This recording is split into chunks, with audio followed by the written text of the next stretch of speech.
சீமான் எங்களின் B team கிடையாது, எங்கள் டீமை அவர் பேசுகிறார். சீமான் குறித்து தமிழிசை பெருமிதம். பெரிய புராணம் படித்தால் உங்களுக்கு கோபம் வரும்போது பெரியார் புராணம் படித்தால் எங்களுக்கு கோபம் வரக்கூடாதா? சீமான் கேட்டது நல்ல கேள்வி. தமிழிசை பேட்டி. ஈரோடு இடைத்தேர்தலை பாஜக புறக்கணிக்கிறது. தேர்தலை புறக்கணிக்கிறது என்று சொல்வதை விட எல்லா கட்சிகளும் திமுகவை புறக்கணிக்கிறது. அவங்க எல்லாம் வந்துட்டாம்பா, எல்லாம் ஒன்னா வந்துருங்களேன் தம்பி. சரி, அப்ப ஒன்னா சொல்லணும். ஒரு நிமிஷம் கீழே பிடிச்சிக்கோங்க. இப்போ தேர்தலில் பெண்கள்லாம் அதிகமாக வந்து கொண்டாட ஆரம்பிச்சிருக்காங்க. இன்னும் வந்திருக்காங்க, பெண்கள் தான் கொண்டாடுறாங்க. ஆக அவங்களுக்கு 1000 ரூபாய் கொடுத்திருக்க வேண்டும் பொங்கல் பரிசா. அதிமுக கொடுக்கும்பொழுது 5000 கொடுக்கணும்னு சொன்ன ஸ்டாலின் இன்னைக்கு 1 ரூபா கூட கொடுக்கல. இது வன்மையாக கண்டிக்கத்தக்கது. அது மட்டுமல்ல, ஈரோடு இடைத்தேர்தலை பாஜக புறக்கணிக்கிறது.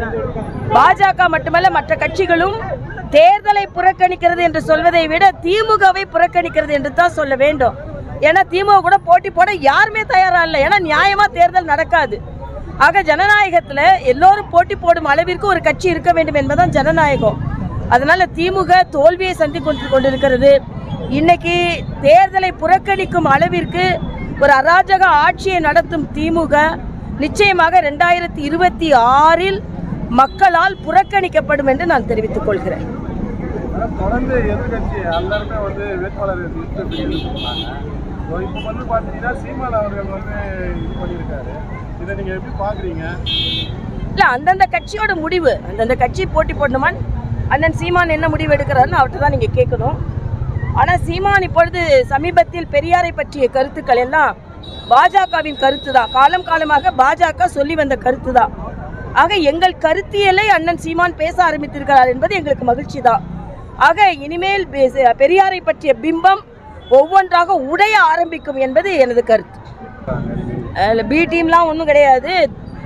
எங்கள் தீம் அவர் பேசுகிறார், அவ்வளோதான். அதனால் அவர்களுக்கு கொள்கை இருக்கிறது.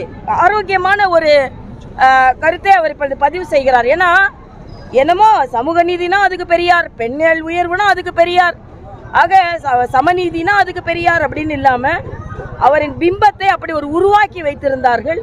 உண்மை என்றாவது ஒரு நாள் வெளியே வரும். அதனால அண்ணன் சீமான் சொல்றத போல நான் அடிக்கடி சொல்வதுண்டு, இது அண்ணா வளர்த்த தமிழ் அல்ல, ஆண்டாள் வளர்த்த தமிழ். பெரியார் வளர்த்த தமிழ் அல்ல, பெரியாழ்வார் வளர்த்த தமிழ்னு சொல்வேன்.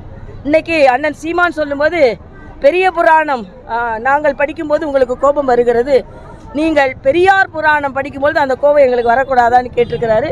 நல்ல கேள்வி.